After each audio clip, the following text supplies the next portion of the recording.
Hello বন্ধুরা, আসসালামু আলাইকুম। কেমন আছেন সবাই? হোয়াটসঅ্যাপের মাথা নষ্ট একটি আপডেট নিয়ে আপনাদের সামনে চলে আসলাম। আপনার মনের যত প্রশ্ন আছে সব কিছু আপনি হোয়াটসঅ্যাপ থেকে উত্তর পাবেন। তো সেটা কীভাবে সম্ভব? চলুন আমরা প্র্যাকটিক্যালি দেখে আসি।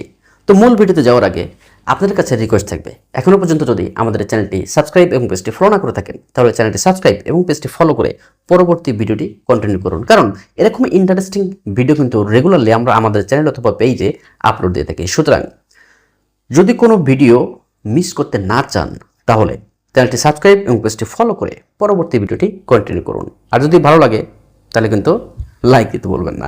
তো চলুন আমরা মূল ভিডিওতে চলে যাই। তো আমাদের যে হোয়াটসঅ্যাপটি আসছে, এই হোয়াটসঅ্যাপটি যদি আপডেট না থাকে তাহলে প্লে স্টোর যে আমাদের হোয়াটসঅ্যাপটি আপডেট করে নেবেন। নেওয়ার পরে আমরা আমাদের যে হোয়াটসঅ্যাপটি আছে এই হোয়াটসঅ্যাপটি ওপেন করব। ওপেন করার পর এরকম একটা ইন্টারফেস কিন্তু আপনার সামনে চলে আসবে। চলে আসার পরে এখানে দেখেন প্লাস আইকন আছে, এই প্লাস আইকনে আপনি ক্লিক করবেন। ক্লিক করার পরে আপনার যে নাম্বার যে নাম্বার দিয়ে আপনার হোয়াটসঅ্যাপটি খোলা সেই নাম্বারে আপনি ক্লিক করবেন। আপনার হোয়াটসঅ্যাপ আইডিতে আপনি ক্লিক করবেন। ক্লিক করার পরে এখানে একটি সংখ্যা উঠাবেন। প্রথমে প্লাস উঠাবেন, ওঠানোর পরে 18002428478 এই নাম্বারটা আপনি এখন সেন্ড করে দিবেন। তো এই নাম্বারটা আমি সেন্ড করে দিলাম। সেন্ড করে দেওয়ার পরে দেখেন এরকম একটা ইন্টারফেস কিন্তু আমাদের সামনে চলে আসলো। চলে আসার পরে এই যে নাম্বারটা সেন্ড করলাম এটা কিন্তু আমার হোয়াটসঅ্যাপে কিন্তু আমি এটা সেন্ড করলাম। এই নাম্বারের আপনি ক্লিক করেন। তো আমি নাম্বারে ক্লিক করলাম। ক্লিক করার পরে এরকম একটা ইন্টারফেস আসবে। আসার পরে চ্যাট উইথ এখানে আপনি ক্লিক করবেন। ক্লিক করার পর দেখেন এখানে কিন্তু চ্যাট জিপি লেখাটা চলে আসলো এবং পাশে কিন্তু ভেরিফাই চিহ্নটাও দেওয়া আসে। এখন আপনি এখানে আপনার মনের যে প্রশ্ন আছে সেই প্রশ্নটা আপনি এখানে করবেন। তো আমি প্রথমে এখানে হাই লিখলাম, হাই লিখে সেন্ড করলাম। সেন্ড করার পরে দেখবো আমরা এখানে কি লেখা আসে। দেখেন আমাদের কিন্তু একটা রিপ্লাই কিন্তু এখানে চলে আসলো। চলে আসার পরে এখন আপনার ভিতরে যে প্রশ্নটা আছে সেই প্রশ্নটা কিন্তু আপনি এখানে করতে পারবেন। তার জন্য কিন্তু এই চ্যাট জিপিতে আপনার লগ ইন করতে হবে না, বা এই চ্যাট জিপির আলাদা একটা কোনো অ্যাপস কিন্তু আপনাকে ইনস্টল করতে হবে না। তো আমি এখানে লিখব যে ইউটিউবিং করতে কি কি লাগে। তো আমি এখানে লিখলাম ইউটিউবিং করতে কি লাগে। লেখার পরে আমি এটাকে সেন্ড করে দিলাম।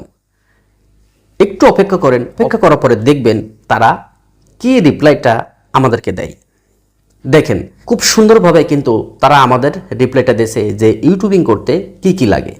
ইউটিউবিং করতে গেলে কিছু প্রয়োজনীয় সরঞ্জাম বা প্রস্তুতি থাকে। সাধারণত এগুলো অন্তর্ভুক্ত content idea, device camera, microphone, laptop, computer.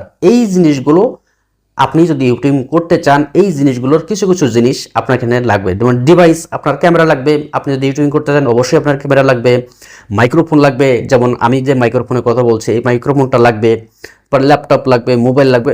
যে জিনিসগুলো বেসিক্যালি দরকার সেই জিনিসগুলো কিন্তু আপনার এখানে ওরা দিয়ে দিছে। দেখতে পাচ্ছেন যে আপনি শুধু সার্চ লিখে দিয়েছেন যে ইউটিউবিং করতে কি লাগে, তারা কিন্তু একটা আইডিয়া আমাদের সামনে দিয়ে দিছে।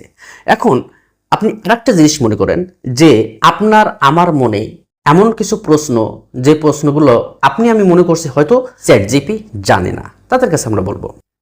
তো আমি এখানে লিখে দিয়েছি বাংলাদেশের মাতৃভাষা কবে। এরপর আমরা এটাকে সেন্ড করলাম। সেন্ড করার পর দেখেন কয়েক সেকেন্ডের ভিতরে কিন্তু উত্তর তারা দিয়ে দিবে। দেখেন এখানে লিখছে বাংলাদেশের মাতৃভাষা 21শে ফেব্রুয়ারি পালিত হয়। এটি আন্তর্জাতিক মাতৃভাষা দিবস হিসাবে পরিচিত। 1952 সালে 21শে ফেব্রুয়ারি পাকিস্তান সরকার বাংলা ভাষাকে রাষ্ট্রভাষা হিসাবে স্বীকৃতি না দেওয়ার প্রতিবাদে ঢাকা বিশ্ববিদ্যালয়ের ছাত্ররা শান্তিপূর্ণ আন্দোলন করতে থাকে। তো এই চ্যাট জিপি তো বাংলাদেশের কোনো অ্যাপস না, বা বাংলাদেশের কোনো সফটওয়্যার না, গুগল না, এটা তো ইন্টারন্যাশনাল। তাহলে এই বাংলাদেশের কবে যে মাতৃভাষা তারা কিভাবে জানে? কিন্তু দেখেন সেটাও কিন্তু সে জেনে গেছে যে বাংলাদেশের মাতৃভাষা কবে এবং কিভাবে এটা আসলো। তো এইভাবে আপনার মনের যত অজানা প্রশ্ন আছে সব কিছুই কিন্তু আপনি এই হোয়াটসঅ্যাপে চ্যাট জিপির মাধ্যমে সমাধান করতে পারবেন বা উত্তর জানতে পারবেন। তো তার জন্য কোনো রকম চ্যাট জিপিতে কিন্তু লগ ইন করতে হবে না, বা কোনো ওয়েবসাইট বা কোনো অ্যাপস কিন্তু এক্সট্রা ইনস্টল করতে হবে না। তো এই ছিল বন্ধুরা আমাদের আজকের ভিডিও। দেখা হবে পরবর্তীতে। ভালো থাকেন ততক্ষণ। আল্লাহ হাফেজ।